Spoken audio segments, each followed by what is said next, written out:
नमस्कार रेल साथियों। राजभाषा के पार्ट 3 वीडियो में आपका बहुत बहुत स्वागत है। राजभाषा का ये स्पेशल पीडीएफ था जिसमें 180 प्रश्न थे। उसमें 50 प्रश्न हम फर्स्ट पार्ट में लिए हैं और 50 प्रश्न सेकेंड पार्ट में लिए हैं। अब इसका ये पार्ट तीसरा है जो कि हम 101 से आगे बढ़ रहे हैं और इस पार्ट में हम 101 से 140 तक लेंगे। उसके बाद इसका एक अंतिम पार्ट 4 और लिया जाएगा। अंतिम पार्ट 4 और लिया जाएगा जिसमें 141 से 180 तक क्वेश्चन होंगे। उसके साथ इस महत्वपूर्ण पीडीएफ का अंत हो जाएगा। अपने आप में ये पीडीएफ बहुत विशाल है, बहुत इम्पोर्टेंट है और करीब करीब जो ऑब्जेक्टिव टाइप राजभाषा के प्रश्न होते हैं रेलवे की विभिन्न परीक्षाओं में, उन सभी का समावेश इसमें कर लिया गया है। तो ये पीडीएफ बहुत इम्पोर्टेंट हो जाता है आपके लिए। जो राजभाषा के 10 प्रश्न आते हैं उनके लिए ये पीडीएफ बहुत इम्पोर्टेंट हो जाता है। तो चलिए हम इससे आगे बढ़ते हैं। प्रश्न नंबर 101 है, रानी केतकी की कहानी किसकी रचना है? रानी केतकी की कहानी के राइटर कौन है? तो इंसा अल्लाह खान इसके राइटर हैं। डी आंसर यहां आपका राइट है। प्रश्न नंबर 102 की बात करें, चित्रलेखा किस लेखक की कृति है? चित्रलेखा भगवती चरण वर्मा की है। भगवती चरण वर्मा की कृति है चित्रलेखा। इसके जो चित्रलेखा के राइटर हैं भगवती चरण वर्मा। प्रश्न नंबर 103 है, नाटक अंधेरी नगरी किसके द्वारा लिखा गया है? अंधेरी नगरी भारतेंदु हरिश्चंद्र के द्वारा लिखा गया है। अंधेरी नगरी के जो राइटर हैं भारतेंदु हरिश्चंद्र हैं। प्रश्न नंबर 104 है, ध्रुव स्वामिनी किस नाटककार की रचना है? तो ये जयशंकर प्रसाद। ध्रुव स्वामिनी है जो जयशंकर प्रसाद की कृति है। ऑप्शन क्या है आपका यहां बिल्कुल राइट हो जाता है। प्रश्न नंबर 105 है, कहानी उसने कहा था। उसने कहा था ये एक कहानी है। इसके जो राइटर हैं वो चंद्रधर शर्मा गुलेरी। चंद्रधर शर्मा गुलेरी। ऑप्शन सी आपका यहां राइट आंसर है। कफन किसकी रचना है? कफन प्रेमचंद की रचना है। गोदान, खपन, ये सब प्रेमचंद की रचना है। गह आंसर, डी आंसर। प्रश्न नंबर 107 है, इनमें से गय क्षेत्र के अंतर्गत आने वाले संघ शासित राज्य कौन सा है जिसे वर्ष 2019 में शामिल किया गया है? बहुत ही अच्छा प्रश्न है। तो ये जो गह क्षेत्र है राजभाषा के जो कै, ख और गह क्षेत्र है, तो ये जम्मू एंड जो कश्मीर है इसको गह क्षेत्र में शामिल किया गया है और वो 2019 19 में किया गया है। तो राइट आंसर आपका यहाँ डी हो जाएगा। 107 में डी आंसर आपका यहाँ हो जाएगा। बहुत ही अच्छा प्रश्न है। 108, किन राज्यों में उर्दू को द्वितीय राजभाषा के रूप में घोषित किया गया है? उर्दू को द्वितीय राजभाषा के रूप में घोषित किया गया है। तो 2 राज्यों का यहाँ नाम दे रखा है। उनमें जो आंध्र प्रदेश और बिहार है, आंध्र प्रदेश और बिहार है, उनको उर्दू को द्वितीय राजभाषा का रूप में घोषित किया गया। तो आंध्र प्रदेश व बिहार यहाँ डी ऑप्शन में है। तो डी आंसर आपका यहाँ राइट हो जाएगा। प्रश्न नंबर 109 है, हिंदी सलाहकार समिति किस मंत्रालय में गठित की जाती है? हिंदी सलाहकार समिति किस मंत्रालय में गठित की जाती है? तो ये हिंदी सलाहकार समिति होती है, ये गृह मंत्रालय, शिक्षा मंत्रालय, वित्त मंत्रालय, सभी मंत्रालयों में गठित की जाती है हिंदी सलाहकार समिति। ऑप्शन ए आपका यहाँ करेक्ट है। केंद्रीय हिंदी समिति के जो प्रेसिडेंट होते हैं, केंद्रीय हिंदी समिति के जो प्रेसिडेंट होते हैं वो प्राइम मिनिस्टर, प्रधानमंत्री जी होते हैं, और इसके जो अध्यक्ष होते हैं वो प्रधानमंत्री जी होते हैं, और इसके जो उपाध्यक्ष होते हैं वो गृह मंत्री जी होते हैं, वो इसके गृह मंत्री जी होते हैं। तो यहाँ केंद्रीय हिंदी समिति में कुल सदस्यों की संख्याएं पूछी गई हैं। केंद्रीय हिंदी समिति में कुल कितने सदस्य होते हैं?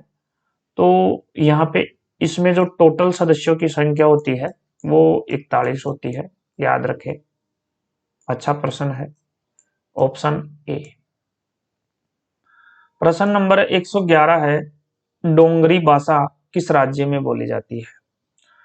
तो डोंगरी भाषा है जो आपके जम्मू कश्मीर में बोली जाती है। डोंगरी भाषा जम्मू कश्मीर में बोली जाती है, और इसको जो गृह क्षेत्र में लिया था वो 2019 में लिया था। ये भी आपने ऊपर प्रश्न में देखा ही है, जम्मू कश्मीर को।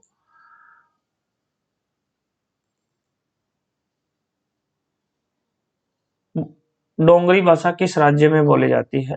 तो ये आपके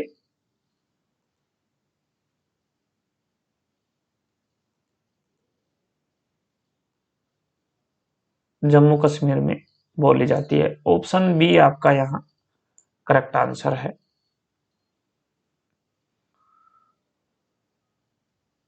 प्रश्न नंबर 112 है, यदि केंद्रीय सरकार के किसी कार्यालय में 80%, ध्यान देने वाली बात है, कर्मचारी का हिंदी का कार्यसाधक ज्ञान प्राप्त कर लेते हैं, तो उस कार्यालय को किस नियम के तहत राजपत्र में अधिसूचित किया जाएगा? बहुत ही अच्छा प्रश्न है। इसका जो नियम है वो 10/4 है। 80%, 10/4, तो ये 10/4 आपके घ में है। तो यहाँ आपका जो राइट आंसर हो जाएगा वो घ हो जाएगा। इसके बाद यहाँ जो प्रश्न है नेक्स्ट है, केंद्रीय अनुवाद ब्यूरो का गठन कब किया गया था? तो यहाँ दैट, मंथ और ईयर पूछा गया है। तो ये 1 मार्च 1971 में किया गया था। तो 1 मार्च 1971 यहाँ आपके ऑप्शन बी में है। तो बी आंसर यहाँ आपका राइट हो जाएगा। और यह भी बहुत अच्छा प्रश्न है। 114, सभी नामपट, सूचना पट, पत्र शीर्ष और लिफाफों पर उत्कीर्ण लेख एवं लेखन सामग्री की अन्य मदे हिंदी और अंग्रेजी में ही हो, इसका उल्लेख किस नियम में है? तो इसका जो उल्लेख है वो नियम 11(3) में है। तो 11(3) यहाँ हम देखें तो ऑप्शन डी में विराजमान है। तो यहाँ डी आंसर आपका राइट हो जाएगा। प्रश्न नंबर 115 है, केंद्र सरकार द्वारा हिंदी के विकास के लिए राजभाषा नियम कब बनाया गया? तो मैंने कई वीडियो में कई बार इसको लगातार बताया है केंद्र सरकार द्वारा हिंदी के विकास के लिए राजभाषा नियम 17 जुलाई 1976 को बनाया गया है। 17 जुलाई 1976 को बनाया गया है। इसमें टोटल 12 नियम है और ये तमिलनाडु पर लागू नहीं होता है। यह तमिलनाडु पर लागू नहीं होता है, ये भी मैंने कई बार आपको बताया है। तमिलनाडु पर यह लागू नहीं होता है और ये अब तक 3 बार संशोधित हो चुका है। पहली बार ये 9 अक्टूबर 1987 को संशोधित हुआ है, दूसरी बार ये 2007 को संशोधित हुआ है और तीसरी बार ये 2011 को संशोधित हुआ है। तो यहाँ राइट आंसर आपका 17 जुलाई 1976 हो जाएगा। ऑप्शन सी आपका यहाँ राइट हो जाएगा। उसके बाद हम बात करते हैं, प्रश्न नंबर 116 है, कर्मचारी कोई आवेदन, अपील या अभ्यावेदन हिंदी या अंग्रेजी में कर सकता है, ये किस नियम के अंतर्गत आता है? तो इन नियम 7(1) में आता है, जो कि आपके फर्स्ट ऑप्शन में दे रखा है। तो यहाँ ऑप्शन ए करेक्ट आंसर हो जाएगा। नेक्स्ट प्रश्न की हम बात करें, इनमें से कौन सी भाषा देवनागरी लिपि में नहीं लिखी जाती है? तो हिंदी देवनागरी में लिखी जाती है, संस्कृत भी देवनागरी में लिखी जाती है और मराठी भी देवनागरी में लिखी जाती है। यहाँ जो गुजराती है ये देवनागरी में नहीं लिखी जाती है, तो यहाँ राइट आंसर आपका सी हो जाएगा। देखिए यहाँ जो तीनों हिंदी, संस्कृत और मराठी तीनों देवनागरी लिपि में आती है, तीनों देवनागरी लिपि में आती हैं। यहाँ 118 की बात करें, संविधान सभा में हिंदी को राजभाषा बनाने का प्रस्ताव किसने प्रस्तुत किया था? बहुत अच्छा प्रश्न है। गोपाल स्वामी अयंगर ने ये संविधान सभा में हिंदी को राजभाषा बनाने का प्रस्ताव प्रस्तुत किया था। तो यहाँ पर हम देखें गोपाल स्वामी अयंगर जी ऑप्शन बी में है, तो यहाँ बी ऑप्शन अपन ले लेंगे, तो आपका ये आंसर राइट हो जाएगा। प्रश्न नंबर 119 की बात करें, निम्न में से ये अधिकार किसको है कि वह हिंदी अथवा किसी अन्य भाषा को उच्च न्यायालय की कार्रवाई की भाषा का दर्जा दे सके?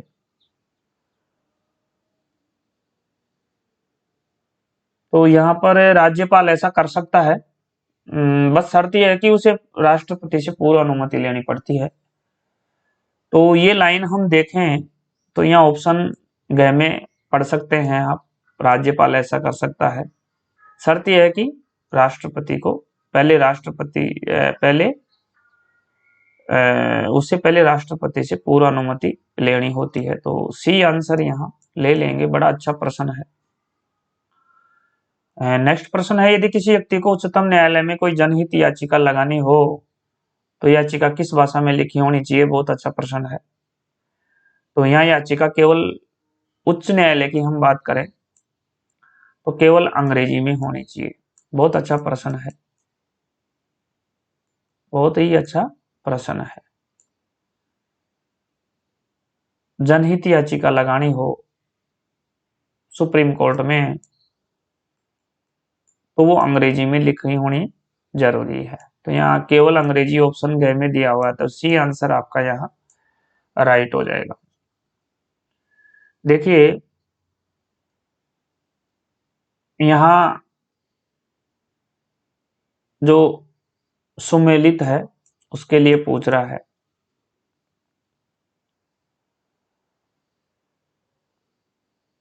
एक तरफ राज्य है, दूसरी तरफ उनकी राजभाषा है, तो कौन इनमें सुमेलित है?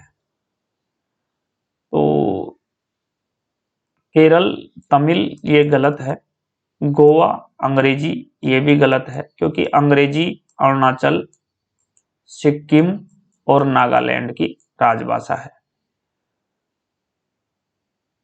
और डोगरी है जो आपके जम्मू कश्मीर की राजभाषा है। तो ये भी यहाँ गलत हो जाता है, ये भी यहाँ गलत हो जाता है। केरल सी में आता है, तो ये तमिल भी यहाँ गलत हो जाता है। आंध्र प्रदेश जो यहाँ पर है उसकी जो भाषा है वो तेलुगु है राजभाषा, तो और द्वितीय राजभाषा इसकी उर्दू हो जाती है। आंध्र प्रदेश और बिहार की। तो यहाँ पे जो ऑप्शन बनेगा आपका वो राइट ऑप्शन बनेगा क।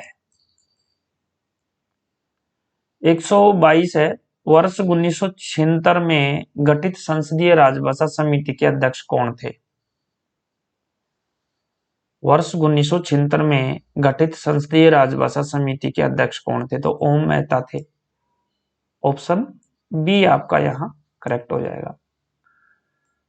1 2 3 है।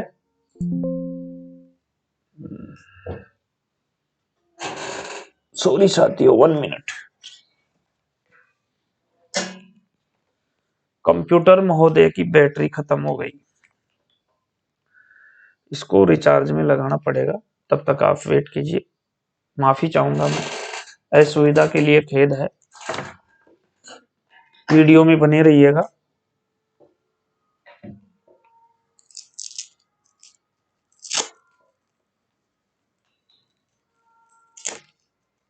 असुविधा के लिए खेद है।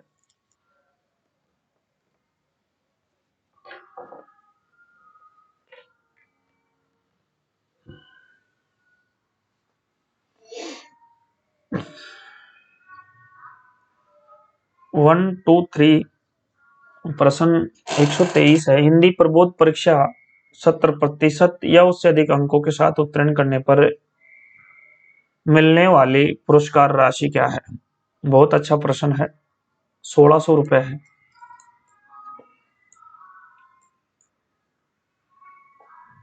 आंसर ए यहां कंप्लीट हो जाएगा। 1 2 4 है। नियमित हिंदी भाषा पाठ्यक्रमों का सत्र किस किस महीने में आरंभ होता है? तो ये जनवरी और जुलाई में होता है। जनवरी एंड जुलाई में होता है। तो आंसर ए आपका यहां करेक्ट हो जाएगा।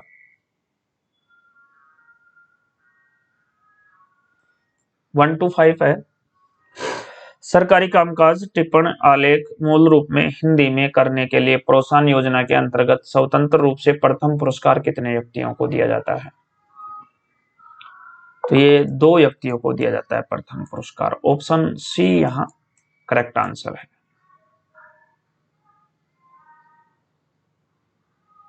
प्रश्न नंबर 126 है। सरकारी कामकाज टिप्पण आलेख मूल रूप से हिंदी में करने के लिए प्रोत्साहन योजना के अंतर्गत स्वतंत्र रूप से तीसरा पुरस्कार अधिकतम कितने व्यक्तियों को दिया जाता है? तो तीसरा 5 व्यक्तियों को दिया जाता है।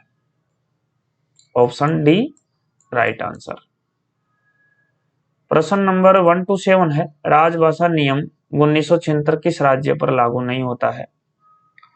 बहुत अच्छा प्रश्न है, कई बार परीक्षाओं में आया है और मैंने इसको बहुत अच्छी तरह से समझाया है। तो ये तमिलनाडु पर लागू नहीं होता है। ऑप्शन बी करेक्ट हो जाएगा। रेलवे बोर्ड की व्यक्तिगत नगद पुरस्कार योजना के अंतर्गत पूर्वोत्तर रेलवे के लिए कितने पुरस्कार निर्धारित है? बहुत ही अच्छा प्रश्न है, कई बार एग्जाम में आया भी है। तो यहाँ पूर्वोत्तर रेलवे के लिए पूछा है। पूर्वोत्तर रेलवे के लिए तो यहाँ 4 पुरस्कार दिए जाते हैं पूर्वोत्तर रेलवे को। ऑप्शन बी यहाँ आपका एक्यूरेट बैठता है। प्रश्न नंबर 129। अधिकारियों द्वारा हिंदी में डिटेक्शन देने के लिए कुल कितने पुरस्कार निर्धारित हैं और उनकी धनराशि क्या है? तो टोटल 2 पुरस्कार हैं और प्रत्येक को 5-5 हजार दिए जाते हैं। प्रत्येक को 5-5 हजार दिए जाते हैं। टोटल 2 पुरस्कार हैं। तो आंसर डी आपका यहाँ बिल्कुल राइट आंसर है। प्रश्न नंबर 130 है। हिंदी डिटेक्शन पुरस्कार योजना के अंतर्गत गृह क्षेत्र के अधिकारियों को के लिए निर्धारित पुरस्कार की धनराशि क्या है? तो ये 5,000 रुपए है। हिंदी डिटेक्शन के लिए 5,000 रुपए है। आंख मीच के लगा सकते हैं। Option D correct answer. Hindi detection पुरस्कार योजना के अंतर्गत कै क्षेत्र के अधिकारियों के लिए वर्ष में हिंदी डिटेक्शनों में निर्धारित हिंदी शब्दों की संख्या क्या है? तो ये 20,000 शब्द हैं। 20,000 शब्दों की संख्या है। तो यहाँ option B right answer. Railway board की सामूहिक पुरस्कार योजना के अंतर्गत कुल कितने पुरस्कार निर्धारित हैं? 3 पुरस्कार निर्धारित हैं। पुरस्कारों की संख्या 3 है, तो यहाँ सी आंसर आपका राइट हो जाएगा। रेल मंत्री हिंदी निबंध प्रतियोगिता के लिए कुल कितने पुरस्कार निर्धारित हैं? बहुत ही अच्छा प्रश्न है। कुल 4 पुरस्कार हैं, 2 राजपत्रित और 2 अराजपत्रित। 4 पुरस्कार हैं टोटल, 2 राजपत्रित, 2 अराजपत्रित। ऑप्शन ए यहाँ राइट आंसर।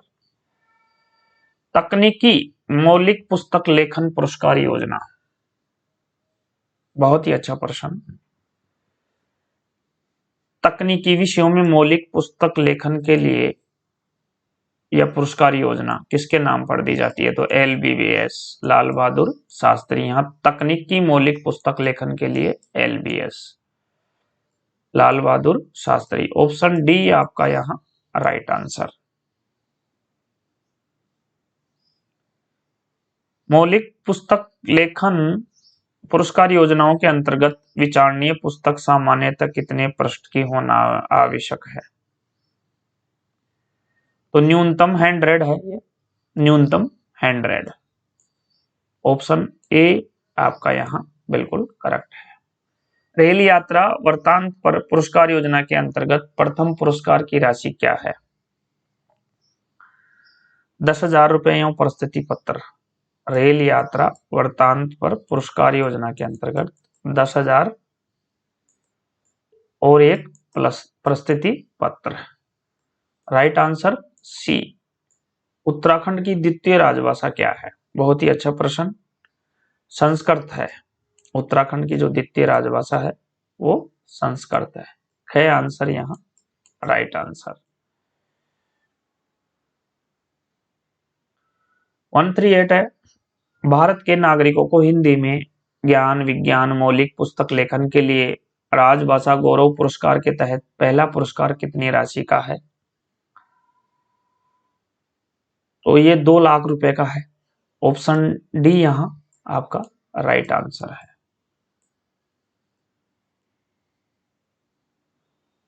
प्रश्न नंबर 139 है, केंद्र सरकार के कार्मिकों सेवानिवृत्त सहित को हिंदी में मौलिक पुस्तक लेखन के लिए राजभाषा गौरव पुरस्कार के तहत पुरस्कार राशि कितनी है?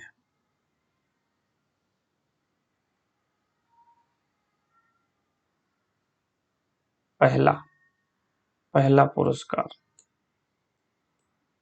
पुरस्कार है हिंदी में मौलिक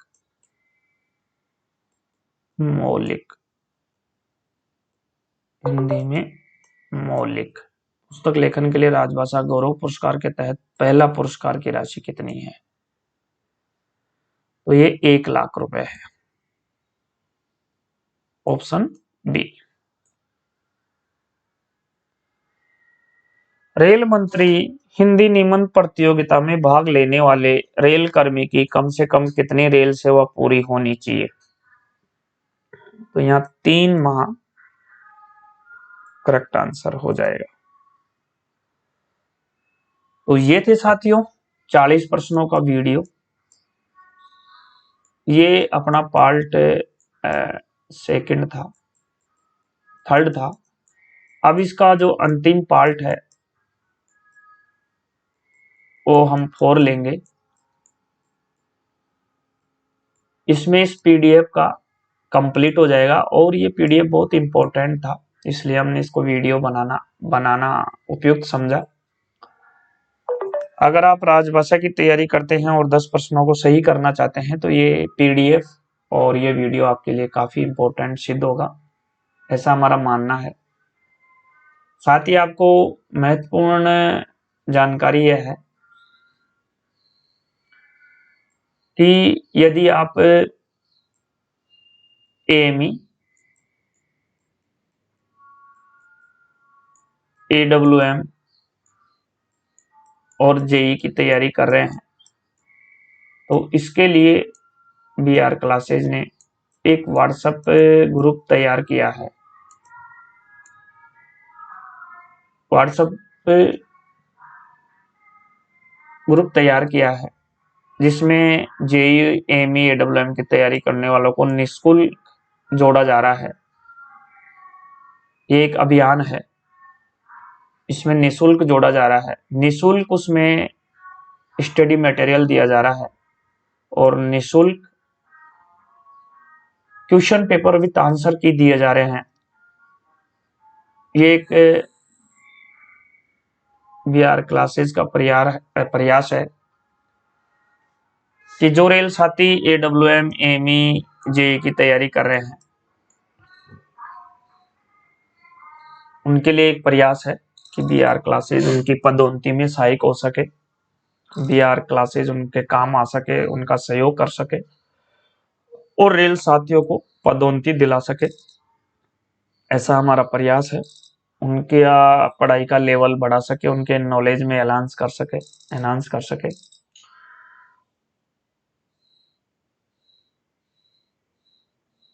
तो उसके लिए हमने एक व्हाट्सएप ग्रुप बनाया है, उसमें आपका निःशुल्क प्रवेश है और निःशुल्क जोड़ा जा रहा है। आप इन नंबरों पे 8502030400 पे आप हाई का मैसेज डाल सकते हैं और रिक्वेस्ट कर सकते हैं। हम आपको इस ग्रुप में जोड़ देंगे जिसमें study material, question paper with answer की, और इस ग्रुप में टेस्ट लेने की व्यवस्था की जा रही है वीकली। तो आप इस ग्रुप का लाभ उठाइए और अपनी तैयारी का लेवल बढ़ाइए। साथ ही जो अपने डाउट्स हैं वो डाउट्स इस ग्रुप में आप पूछ सकते हैं, डाल सकते हैं। ग्रुप में JEE भी हैं, SSC भी हैं और प्रेजेंट में जो बन चुके हैं AME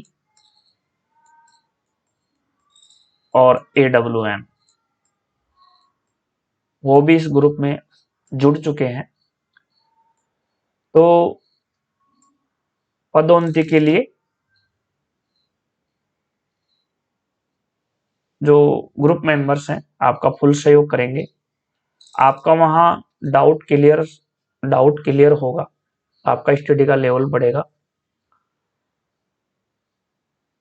और जो आप गलत पढ़ रहे थे या कहीं नोट से या किसी बुक से आपने गलत पढ़ लिया था, उसका इसमें संशोधन हो सकेगा, आपके डाउट क्लियर होंगे, आपके स्टडी का लेवल बढ़ेगा। तो इस तरह का फायदा मिलेगा और आप रेलवे में JEE, AWM, AME बन पाएंगे, ऐसा इस ग्रुप का मकसद है। तो आप जुड़ सकते हैं।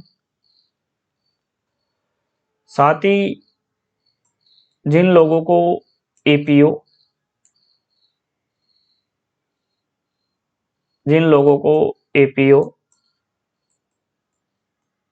Welfare instructor, OS, junior clerk, senior clerk, इन सब का स्टडी मटेरियल चाहिए और विथ आंसर की पेपर चाहिए, तो वो इन नंबरों पे 800038264008 पर कॉल कर सकते हैं या व्हाट्सएप मैसेज कर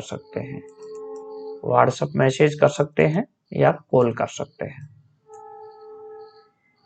तो ये थी महत्वपूर्ण जानकारी साथियों। लगे रहिए, मेहनत करते रहिए, सफलता आपके कदम चूमेगी एक दिन। तो VR क्लास की शुभकामनाएं आपके साथ हैं। जुड़े रहिए VR क्लासेस से, सफलता आपको अवश्य मिलेगी, सफलता आपके कदम चूमेगी। जय हिंद, जय रेलवे।